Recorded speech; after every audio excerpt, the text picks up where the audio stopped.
Naku po, lagot kayong mga buhaya. Mukhang magsasanib puwersa si Atty. Rowena Guanzon at itong si Eloy Bugris na viral ngayon. Naku, Queen of Bardagulan tong dalawang to. Dahil meron pong shiner po si Atty. Rowena Guanzon. Ang sabi po niya sa kanyang ishiner, nanood ako sa live ni Eloy Bugris, the Queen of Revelations. Grabe ang tawa ko, abangan nyo, collab namin soon. Naku, eto ang post niya. Ang idol ko nanonood, screenshot ko, be. Opo. Be. Attorney, mapadalagan ka pala, attorney, pala vice president. Mabuto kuya sa imo, maano ko. Matawag ni guys, natin si Attorney Rowena Guanzon. Isa ka Ilongga, ende mabambang. Bilat si Iloy ang tuod-tuod na ray na Bardagulan, second lang po. Thank you so much, Attorney Guanzon. Ay, ako yaga, follow ko kuya sino, ma'am. Na basta mga maalam, tapos mga beautiful ka-follow kuya, ma'am. Wala ko ka-follow sa mga putyo-putyo. Mga na-follow ko, mga big time. Attorney Bing is in the house, former mayor of Cadiz. I love her. Actually, you're one of my inspiration, you know, sa pagiging matalino, sa pagiging Bardagulan and everything. Ito yung mga gusto ko, mga alam, Miriam de Pensuson Chaco pala. Mga ganon. So anyway, ang ginawa ni sa Pajikas, muna kayo, wag niyong mahiya tayo kay attorney. Para wag sabihin na attorney nga mga inutel kayo dito, Pajikasan, para nakita mo kung alpot, ganun nga si Jamang Bilat sing Iloyan niyo. Hingi nang hingi do daw siya sa staff ni Martin kag ni Yeda. Ini man nga duwa ka mag-asawa do, ano ka mo alipungoy? Tingnan nyo naman balaho ang tagapagtanggol ni Bibi Sara, si Atty. Guanzon. Mga grabe nga mga kwan, abogado. Bilat sing Iloy ang atak dog nyo, ang alpot nga unano. Kaya na, sa mga atak dog pa lang, wala na kayong magagawa sa grupo ni Bibi Sara. Di putang kinuha sa mga bilat sing Iloy Porto, ano ka mo man?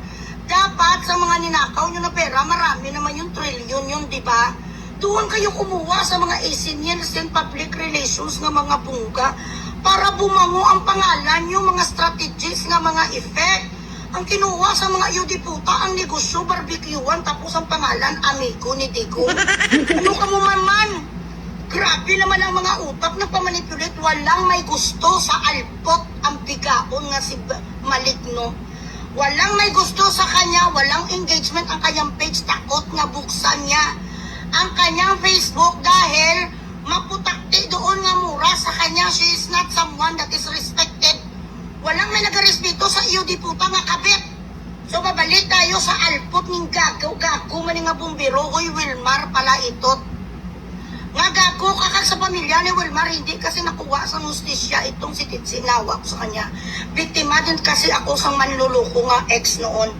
So tinanggap-tanggap ni sa grabe ka, kurog-kurog ko kanina nung narinig ko bilat sing Iloy ang kwento sa akin sang isa ka pamilya ni Titsi, daw kaiyak ko para kay Titsi. Opo, grabe. Grabe din ang bunganga nito ni Eloy Bugris. Ewan ko lang kung sino yung pwedeng ipantapat nila dito. Lalo na pag magsanib puwersa, ito sila ni Atty. Rowena Guanzon. Paalala ha, si Atty. Rowena Guanzon ay kakamping po yan. Baka sabihin nyo naman, ay dahil mga DDS yan, ganito, ganyan, pakpak, ganon. Si Atty. Rowena Guanzon ay isa sa mga kakamping na nakikita niya kung ano yung katotohanan. At ito pa namang si Rowena Guanzon ay tatakbo daw, senador to. Naku, napakaraming sumuporta sa kanya. Kung paano kung nasa line up siya ni BP Sara? Pero depende naman sa kanya kasi dilawan yan, kakamping yan.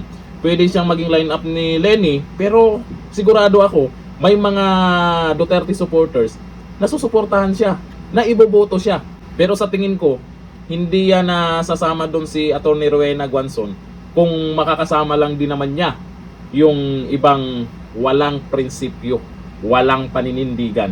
Sisigaw-sigaw na karaan, Marcos magnanakaw. Ngayon, anyari na. Di ba? Kay Nanay Lenny nyo, anyari na. Ibang-iba kasi talaga pag matalino, di ba? Ibang-iba naman kasi talaga pag hindi natatakpan, di ba? Nakikita ang katotohanan. Kaya dito lang, thank you.